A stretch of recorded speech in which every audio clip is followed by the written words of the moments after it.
If you're watching this right now, there's a reason. You saw the title. Maybe it hit something inside you, some primal curiosity, that little voice in the back of your head whispering wait, how is that even possible? I get it. That's exactly what I felt when it happened to me. I'm going to take you into the most terrifying night of my life. Not some campfire tale, not some viral prank, but a real-life mystery that ripped apart everything I thought I knew about the woman I love. You came here for answers, right? Then stay with me, because I promise you, we're going to uncover them together. Every piece, every sound, every second of that voicemail. And by the end of this video, you'll understand why I can't look at my wife the same way ever again. So let me ask you, have you ever had one of those moments where reality seems to bend just a little? Where you're not dreaming, but you're sure as hell not awake in the way you think you are? That's what this felt like. That night started normal. We were in bed, the TV still softly glowing from a crime doc we'd watched earlier. My wife, Emily, was curled up beside me, deep asleep, her breathing slow and peaceful. It was around 2:17 a.m. when my phone buzzed. Not a text, not a notification, a voicemail from Emily. Except she hadn't moved. She hadn't spoken. She was right there, sleeping, just like she had been all night. Now I know what you're thinking. Maybe it was an old message. Maybe it was some glitch. Maybe I was dreaming. I promise you I wasn't. The timestamp was clear. 2:16 a.m., just 1 minute before I noticed it. The call had come from her phone. And when I listened, when I heard what she said, it turned my blood to ice. Because on the recording, Emily's voice was trembling, like she was running, whispering fast, as if trying not to be heard. She said my name. She said, "Please, if you get this, don't wait. Run. Run now." Then there was a sharp gasp and static. Let that sink in for a moment. Your wife is beside you, fast asleep. But somehow, you receive a terrifying voicemail from her, begging you to escape. Your brain starts racing. You look at her face, peaceful, unaware. And now you're caught in a nightmare you can't explain, questioning everything you've ever trusted.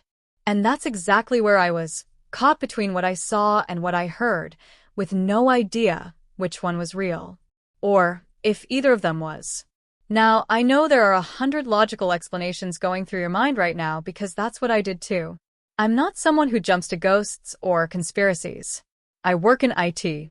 I believe in logic, in patterns, in cause and effect. So I spent the next hour doing everything I could to make sense of it. I checked her phone. No outgoing call. No audio recordings. No apps open. Battery barely drained. I even tried calling my own voicemail back. Nothing. Just silence. But what really got me, and this part still haunts me, was when I played the message a second time. I noticed something in the background I didn't hear the first time. A sound. Almost like a heavy, dragging noise. Metal scraping on wood.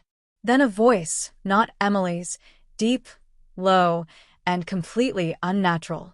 It said something, but I couldn't make it out. I played it again. Slowed it down. Boosted the audio. Still garbled. Still wrong. But the tone made every hair on my body stand up. Because whatever it was behind her, and she knew it. And here's where I want you to lean in with me, not just listen but feel this. Imagine lying in your bed, your partner breathing softly beside you, while your phone holds a voice message that suggests she's somewhere else in danger. Imagine knowing something impossible just happened, and that you might be the only one who heard it. That's not a ghost story. That's not a glitch. That's a psychological horror wrapped inside something real. Something personal. What would you do? Would you wake her? Ask her to explain something she never recorded? Or would you pretend it never happened, try to sleep with one eye open, hoping nothing in that recording was real? Me? I made a mistake. I didn't wake her. I got out of bed, walked to the living room, and sat in the dark trying to process it. And that's when things got worse. The baby monitor flickered on. Now, here's the thing, we don't have a baby. We don't even own a monitor. But something turned on the screen in the hallway. Static, white noise, and a faint image. like a live feed from some dark corner of a room I didn't recognize. But there, in the far corner of the feed, was Emily, Standing. motionless, wearing the same shirt she had on in bed. And yet, she was still asleep in our bedroom. I wish I could say I turned the TV on, laughed it off, and went back to sleep. I wish I could say this was just sleep paralysis, or a dream, or some kind of phone spoof. But I can't, because that was only the beginning. Over the next 48 hours, everything spiraled. More voicemails, strange items appearing in our house, things I never bought, clothes that didn't belong to us, a wooden doll with its eyes burned shut, her phone battery draining even while turned off. And worst of all, Emily started changing.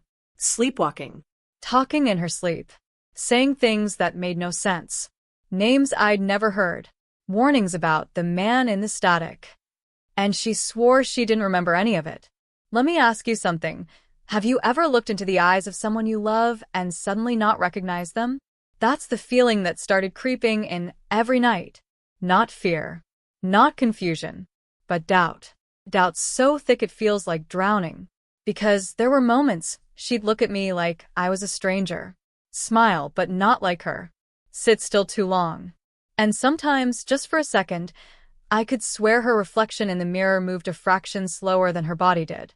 I know how that sounds. I know. But if you've ever experienced something you can't explain, something that bends your perception of time, identity, or reality itself, then you know this. Your brain stops trying to prove things and starts trying to survive them. I started recording everything, setting up cameras, keeping logs, even reached out to an online forum for unexplained mysteries, hoping anyone had heard of a case like mine. And that's when I got a message back. One sentence. Anonymous. No profile picture. It just said, "She's not the first. Check her birth certificate." And that's where I'll leave you for now. Because what I found next opened a door I can never close. A door that made me question not just my wife's past, but her entire identity. A trail of breadcrumbs that led back to a house fire in 1992, a missing child, and a name that isn't Emily's. After that chilling voicemail and the strange images on the monitor, I knew my life was about to unravel in ways I never imagined. But before all this chaos, things seemed normal, at least on the surface. I'm a software engineer living in a quiet suburb just outside of Seattle, and Emily and I had settled into what most would call a peaceful life. We worked from home, spent weekends hiking in the nearby Cascades, and had a tight-knit circle of friends who'd been part of our lives for years. At least, that's what I thought. You see, sometimes the quietest lives hide the darkest secrets, and sometimes the people closest to you carry stories they never want to tell. I didn't notice anything off about Emily in the weeks leading up to that night. She'd been a little distant, sure, more tired than usual, distracted, but I chalked that up to stress at work and the usual everyday pressures. We hadn't argued or fought. No major changes in our relationship, nothing that would set off alarms. She even started taking night classes in psychology, something she'd always been passionate about but never pursued seriously until recently. Maybe she thought it would help her deal with some old issues. Or maybe it was just a new hobby. But looking back now, I can't help but wonder if those classes were connected to the strange events that followed. What makes this story harder to digest is the fact that nothing around us seemed broken on the surface. Our friends still saw Emily as the same warm, caring woman they always had. No one noticed anything weird except me. But then small things started piling up, things that didn't make sense at all. I remember one afternoon, just a week before the voicemail incident, I found a notebook hidden under the floorboard in our bedroom closet. It wasn't hers. It had no name on it, but the handwriting was definitely female. The pages were filled with strange symbols and fragmented sentences that read like someone trying to hold onto memories slipping away. The words jumped between nightmares, warnings, and fragmented pleas. There was one line that stuck with me. "The shadows know my name, but not my face." I tried to bring it up casually, but Emily brushed it off like it was nothing, and I didn't press her. I was trying to keep our lives stable, hoping to ignore the creeping unease that was settling into my chest. But these little puzzles, these odd clues, were just the beginning. Around the same time, I noticed Emily spending more time on her phone, texting people I didn't know, disappearing for hours at night without a clear explanation. When I asked, she always gave vague answers about study groups or old friends reaching out. It felt like she was hiding something, but she never looked guilty or defensive, just tired and distracted. Sometimes I caught her muttering names under her breath, names I didn't recognize, like Harper, Mason, and Lena. I tried to research those names, but found nothing connecting to her. Were they friends? Enemies? Ghosts from her past? That question alone made me dive deeper into her phone records when she wasn't around, but there was nothing concrete, no unusual calls, no strange locations. It was as if she was being careful, covering her tracks, or maybe someone else was controlling what I could see. Adding to the confusion, Emily's childhood seemed shrouded in a fog. She never talked much about her family, and when I pushed for details about her parents or siblings, she would quickly change the subject.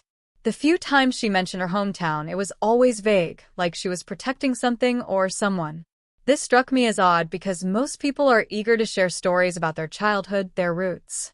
Yet with Emily, there was a wall I couldn't breach. I started wondering if the voicemail, the strange phone behavior, and the hidden notebook were all connected to this shadowy past she refused to reveal. Was someone from her past trying to reach her? Or was it something far worse? Around this time, a few peculiar incidents began to build the tension. Our neighbor, an older woman named Mrs. Carmichael, who lived across the street, started acting strangely. At first, it was little things, glances that lasted too long, her standing by her window watching our house at odd hours. Then, one afternoon, she approached me as I was leaving for work. She asked about Emily in a way that felt off, like she knew more than she was willing to say. When I asked her what she meant, she just smiled sadly and said, "Sometimes people aren't who they think they are." I wanted to laugh it off, but the look in her eyes told me she believed it.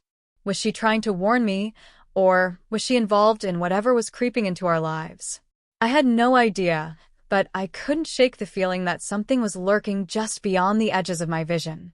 In the days leading up to the voicemail, I noticed Emily's behavior shifting in ways that were hard to pin down. She started sleepwalking, sometimes leaving the bedroom at night for unknown places in the house. I'd wake up to find her standing in the hallway, eyes wide open but completely unresponsive. She never remembered a thing the next morning. One night, I caught her whispering frantically, saying things like, "You can't hide forever," and "He's coming back." Those words didn't make any sense, but they chilled me to the bone. Was it stress? Was she suffering from something psychological? Or was she somehow trapped between two realities, one she was living and another we couldn't see? Adding to the mystery, a series of bizarre deliveries started showing up at our doorstep. Packages with no return address, containing strange items like old keys, cryptic notes written in ink that looked decades old, and a photograph of a little girl I didn't recognize. I showed Emily the photo, and she froze for a moment, eyes glassy. When I asked about it, she shrugged it off, saying it was probably a prank. But I knew better. Who was sending these? And why? Around this same time, I started hearing about weird incidents in our neighborhood. Break-ins with nothing stolen, just rooms ransacked, lights flickering without cause, pets disappearing for hours. Local police had no leads, no suspects, and no clear motive. I couldn't help but wonder if all these threads were tangled together somehow. Was our home the center of something bigger? Or were these just unrelated coincidences piling up in the wrong place at the wrong time? As the nights grew darker and the strange phenomena intensified, I found myself questioning not just Emily's past, but the people around us. Who could I trust? Was Mrs. Carmichael watching us for our safety or for something more sinister? Were the unknown contacts on Emily's phone friends trying to help, or enemies lurking in the shadows? And why did the voicemail sound like a desperate warning, but with Emily asleep right beside me, seemingly unaware of any danger? Every piece of this puzzle only made me feel more lost, more isolated. And then came the most unsettling realization of all. The voicemail wasn't a one-time glitch. More messages followed, each more cryptic and terrifying than the last. And with each one, I felt a growing sense of urgency, like a countdown I couldn't stop. The silence between them was worse than the messages themselves. Every quiet moment filled with the question that kept me awake. What is coming for us? That's where the story truly begins, with a voice trapped between sleep and panic, a wife who may be hiding a dangerous secret, and a husband racing against a nightmare that refuses to let go. The answers aren't simple. The truth is tangled with lies, memories, and shadows that stretch far beyond our small home. But you're here because you want to see how this ends. You want to understand what happened that night and what it means for both of us. Just when I thought I was starting to piece things together, the ground beneath me shifted again, like the world was purposely conspiring to keep the truth out of reach. The first sign was subtle. One of the mysterious packages I had kept tucked away disappeared. It wasn't just misplaced. It vanished without a trace. The box held a leather-bound journal with faded writing, something I believed could explain at least part of the chaos surrounding Emily. I remember placing it carefully inside my desk drawer after a long night of reading cryptic entries that hinted at trauma, strange rituals, and mentions of a man who watched from the shadows. When I went to grab it the next day, the drawer was empty. No sign of forced entry, no note, no indication of who might have taken it, or why. I even checked the security footage from our doorbell camera, but somehow, the footage around that time was corrupted. The static on the screen was thicker than ever, as if some unseen force was scrambling the feed. That was the moment fear really started to set in. It wasn't just random strangeness anymore. Someone or something was actively trying to keep me from uncovering the truth. Then came the warning. It wasn't delivered in person or over the phone. It was a note slipped under the front door. No signature, no explanation. Just 3 words, scrawled in black ink on a crumpled piece of paper. Asterisk, stop digging deeper. Asterisk, my heart pounded as I read and reread the message. It was vague, but the threat was clear. I wanted to call the police, but what would I say? That my wife left me a voicemail begging me to run, while she was asleep beside me? That packages with strange items were appearing on our doorstep? Who would believe me? It felt like I was sinking in quicksand. Every step I took forward pulled me further into confusion and danger. And then the cracks in the people around me began to show. Emily, who once seemed distant but loving, started acting oddly defensive whenever I mentioned any of the strange events. One evening, I confronted her about the journal and the packages, hoping she'd finally open up. Instead, she froze. Her eyes darted to the side, and then she blurted out, "You don't know what you're dealing with. Please, just leave it alone." It wasn't fear in her voice. It was desperation mixed with something darker, something I couldn't place. I wanted to trust her, but every word she said only made me question how much she was hiding. Then there was Mason. The name I'd heard whispered in her sleep and seen pop up in her messages. I finally found him on social media. A man from a nearby town with no public ties to Emily, but his photos showed a charming smile and a watchful gaze that unsettled me. I reached out, hoping for answers, but his reply was cold and vague. Some things are better left forgotten. He warned me to stop asking questions.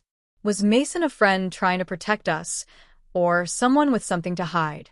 I couldn't tell, but his sudden appearance in this web of mystery made me even more suspicious.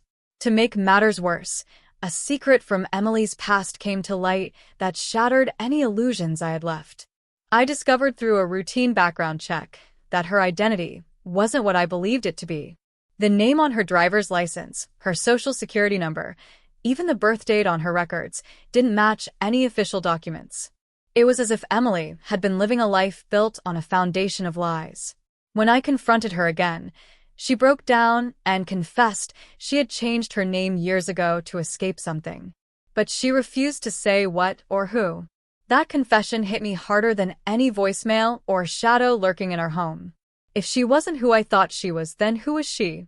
And could I still trust her? I was running out of time and allies. The police dismissed my concerns as paranoia, friends stopped returning my calls, and Emily's behavior grew more erratic.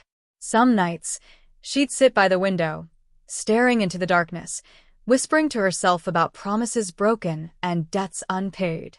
I felt like I was watching a stranger trapped in my wife's body, a woman haunted by ghosts that only she could see.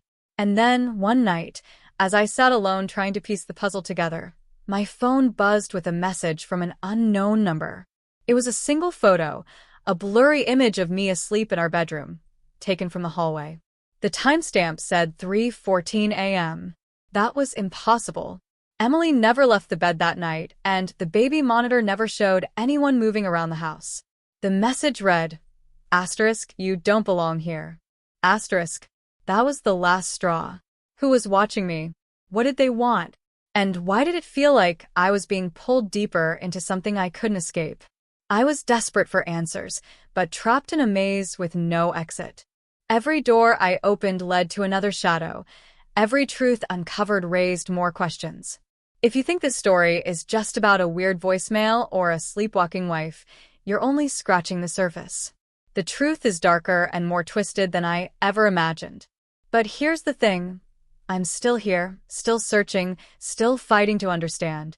Because I owe it to Emily, to myself, and maybe to you, to find out what's really going on before it's too late. And just when I thought I might finally get a break, the phone rang again in the dead of night. This time, the caller ID was blank. When I answered, all I heard was a whisper. *run. I froze. The line went dead. And in that instant, I realized the nightmare had only just begun. The moment the whisper faded from the phone, the silence that followed was heavier than anything I'd ever felt before, thick enough to choke on. I sat frozen, the receiver still pressed to my ear, heart pounding like a drum in my chest. I wasn't just afraid for myself anymore. Something deeper was pulling me into a web I barely understood. Then, just as I was about to set the phone down, another message pinged on my screen. This time, it wasn't for me. It was for my brother, Jake. That's when everything spiraled beyond anything I could have anticipated. Jake lives a few states away, a quiet guy who works as a paramedic. We hadn't talked much lately, the usual drifting apart that happens when life gets busy, but I knew I could trust him. So when I texted him to ask if he'd gotten any weird messages or noticed anything strange, he didn't respond immediately. Hours later, I got a voicemail from him, one I replayed over and over, frozen by the terror in his voice. Jake's message wasn't a desperate plea like Emily's, but a cold warning. If you're hearing this, they're watching us both. You can't trust anyone, not even me. That threw me sideways. What did he mean? Why would he say he wasn't to be trusted? And who was they? Before I could even try to call him back, his phone went silent. No texts, no calls, nothing. I started calling his friends, coworkers, anyone who might know where he was, but it was like he disappeared off the grid. The last known location on his phone was a remote area in the Oregon woods, far from any towns or hospitals. The deeper I dug, the clearer it became that whatever nightmare was unfolding around Emily and me had dragged Jake into it, too. But how? And why? Adding fuel to the fire, a new piece of evidence surfaced, one that directly contradicted everything I thought I knew. While searching through some of Emily's old files on her laptop, I came across a hidden folder, password protected but easy enough to bypass with some basic hacking skills I'd picked up over the years. Inside were dozens of photos, pictures of people, places, and documents dated back over 2 decades. One photo caught my eye immediately, a grainy black and white shot of a young girl standing in front of a burning house. That alone was unsettling, but the real shock came when I recognized the house. It was our neighbor's property, the same house that had been empty and condemned for years, long before we moved in. But the date stamped on the photo was just weeks ago. Who was taking pictures of that place? And why? Even more disturbing was an old newspaper clipping I found among the files, reporting the disappearance of a child named Harper, the same name Emily had whispered in her sleep countless times. The story said Harper vanished after a fire gutted her home, with no leads, no suspects, just a cold case file gathering dust. Suddenly, everything, the packages, the strange names, the secret past, started to come into focus, but the more I tried to connect the dots, the more questions arose. Was Emily Harper? Was she trying to warn me about her past? Or was someone else trying to drag us both back into it? Then there was the matter of a suspicious ally, a man named Tom, a private investigator Emily had apparently hired months ago, but never mentioned to me. I found his contact info buried deep in her email, along with cryptic messages exchanged between them. Tom's tone was urgent but cautious. He warned Emily that she was getting too close to something dangerous, and that some people would go to great lengths to keep their secrets buried. When I called Tom, his voice was clipped, evasive. He said little beyond advising me to stop looking, to leave Emily alone. But something about the way he spoke made me suspect he wasn't just a hired help. Was he working for Emily, or against her? Was he protecting her, or watching her for someone else? And just when I thought I had a handle on this impossible puzzle, new contradictions emerged. Friends who had vouched for Emily's character suddenly started avoiding me, their smiles forced, eyes flickering with something unspoken. One of Emily's closest friends, someone I thought I could trust, called me in tears, begging me to stop digging, warning that some doors once opened cannot be closed. She refused to say more but hinted that Emily had been involved in things far darker than I could imagine, secrets tied to powerful people with a vested interest in keeping the past buried. I was beginning to realize that the danger wasn't just supernatural or psychological, it was very real, and it was coming from people who didn't want us to find the truth. With every new revelation, the stakes climbed higher. The safe, ordinary life I thought I had was nothing but a fragile illusion. Emily wasn't just hiding secrets, someone was hunting us both, and now my brother was caught in the crossfire. I was questioning everyone, my wife, my brother, the neighbors, even myself. Was I losing my grip on reality, or was this nightmare all too real? The night it all took a darker, irreversible turn is etched into my memory, like a scar I can't stop tracing. After the chilling voicemail, the vanished journal, the anonymous warnings, and the unsettling messages to my brother, I thought I was prepared for anything. But nothing could have readied me for the moment when I realized I was being watched, and worse, hunted. It started subtly, small signs at first, like the feeling of eyes on me when I was alone, catching fleeting shadows from the corner of my vision that vanished when I turned to look. I chalked it up to paranoia, exhaustion from sleepless nights, but deep down, I knew something was wrong. Then came the footsteps outside my bedroom window late at night, slow and deliberate, echoing against the silence of the sleeping neighborhood. I'd never been a man to panic easily, but that night, heart hammering, I pulled back the curtain just enough to catch the faint silhouette of someone standing still beneath the streetlight, watching. The figure didn't move when I blinked or turned away for a second.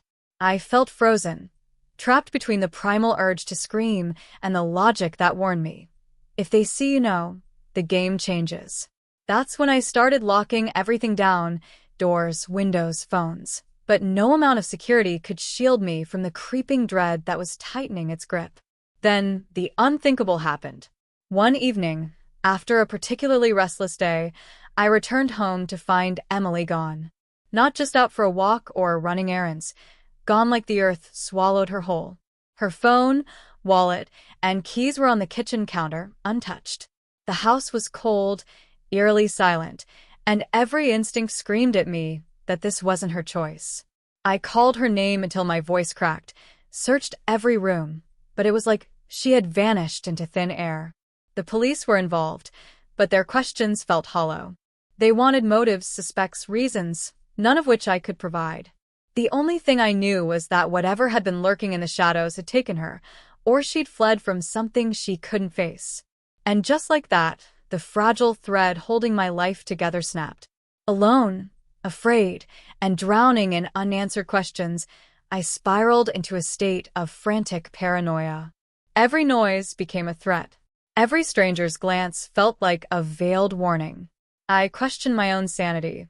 Was I imagining the threats, or was I just too blind to see the danger looming right in front of me? Amid the chaos, a direct threat arrived. A message left on my voicemail, distorted and whispery, more chilling than anything before. Asterisk, stop looking, or you'll be next. Asterisk. The voice was familiar but warped, almost as if it was being spoken from somewhere deep underground, far away from light and hope.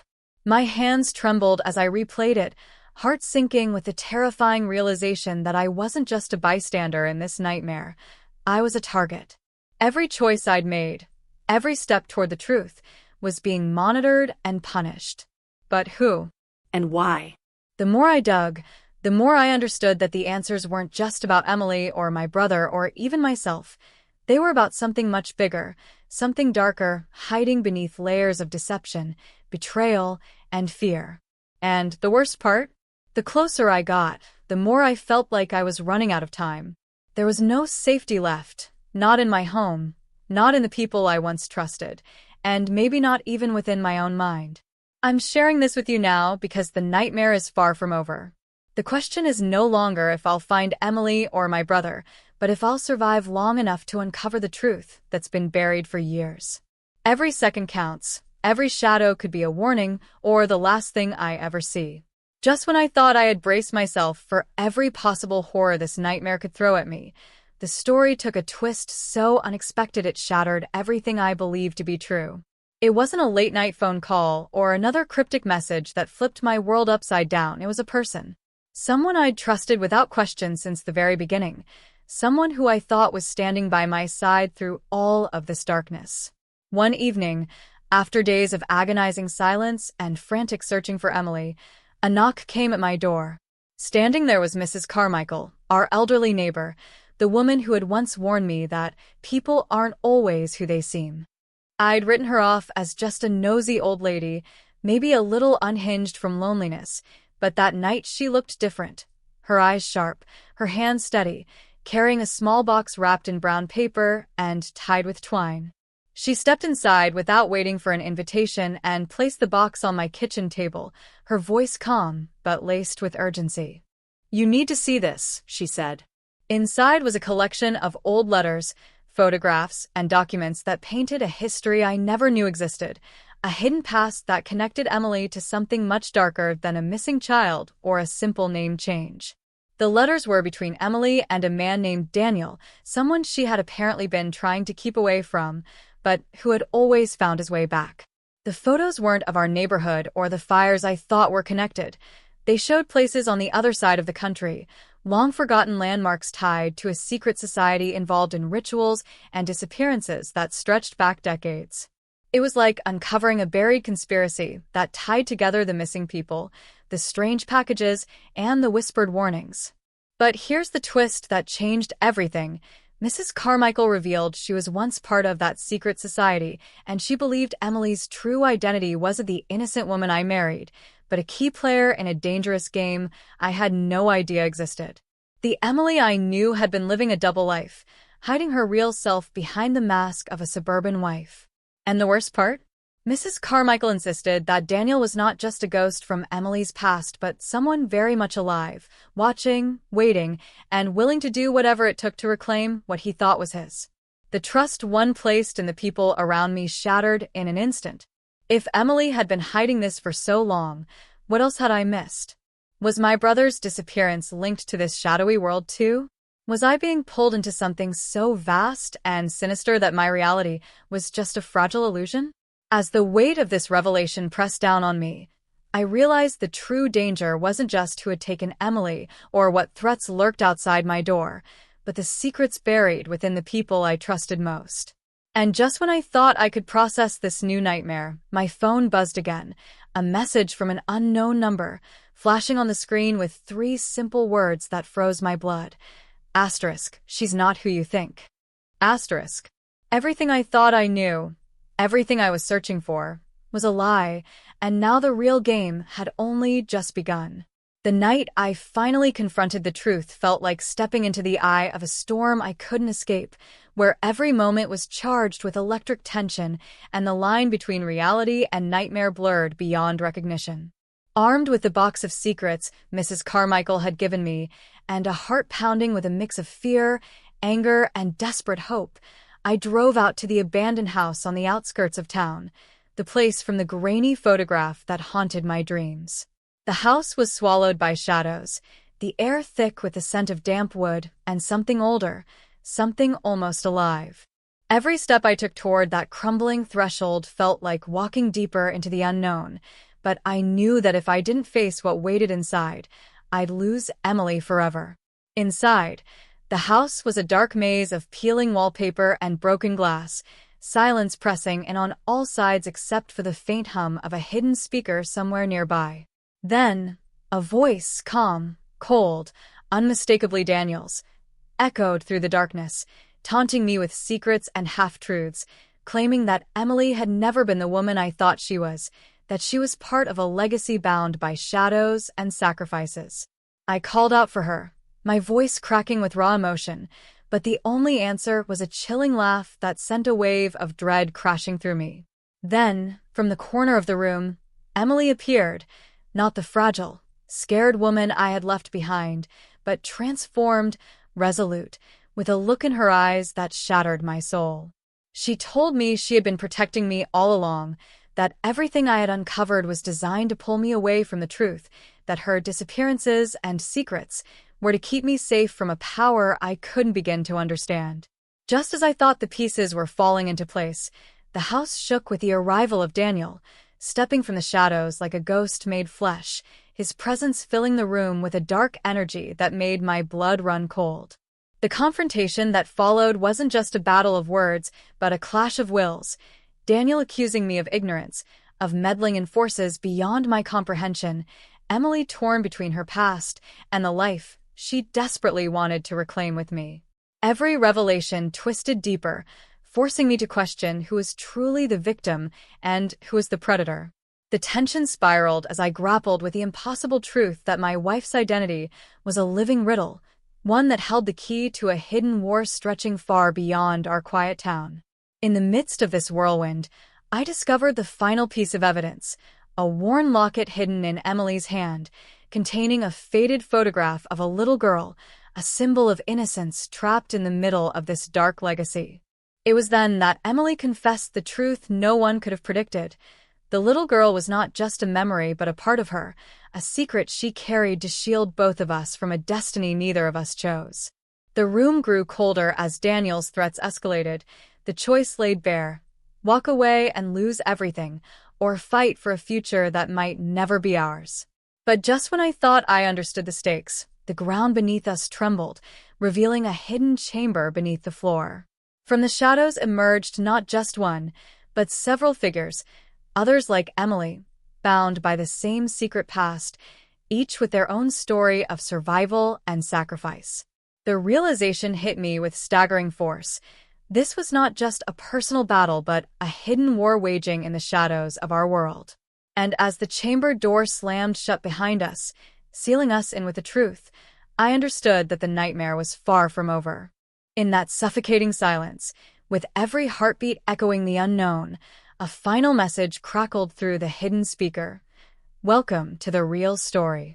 And just like that, the past I'd been chasing collided with a future I never imagined, leaving me with one last chilling question. Who was really pulling the strings, and what was I willing to sacrifice to survive? The days after that night in the hidden chamber blurred into a strange kind of calm, as if the storm had passed but left the air heavy with something unspoken. Emily and I emerged from the shadows of that secret world, changed in ways I'm still trying to understand. The truth, finally laid bare, was as complex as it was haunting. Emily was not just the woman I had loved and lost, but a guardian of a hidden legacy, one tangled with loss, sacrifice, and a fight against forces that most people would never believe existed. The little girl in the locket, the missing names, the mysterious packages, they were all pieces of a puzzle too vast to fit neatly into the life we thought we knew. But amidst the darkness, there was something else: hope. Emily's decision to stay with me, to face those shadows together, was a testament to the resilience of love when tested by unimaginable odds. Jake reappeared days later, tired but alive, his own silence and disappearance tied to the secret war we had stumbled into. His warning, the cryptic message about not trusting even him, made sense in hindsight, a protection mechanism born from fear and the need to shield those he cared about. We weren't just fighting for ourselves anymore. We were part of a larger story, one where trust was scarce and danger lurked in every corner. But with that knowledge came power, the understanding that we could choose to face the darkness or let it consume us. Though the visible threats faded, the invisible ones lingered, reminders that the past never truly leaves us. Emily and I rebuilt what we could, learning to live with the unknown and finding strength in our shared scars. Yet, even now, I find myself wondering, how many other secrets lie buried in plain sight? How many lives are quietly tangled in wars we will never see? The questions remain, shadows that refuse to be cast aside, challenging us to stay vigilant and remember that not all stories have neat endings. And maybe that's the real lesson here. Not every mystery resolves itself, not every danger disappears with the dawn, and sometimes the hardest battles are fought within. If you've followed this journey, I thank you for staying with me through the fear, the confusion, and the moments that made us question everything. What happened to Emily, to Jake, to the life we knew, it changed us forever, but it also opened my eyes to a world beneath the surface, where every whisper and shadow might hide a truth waiting to be uncovered.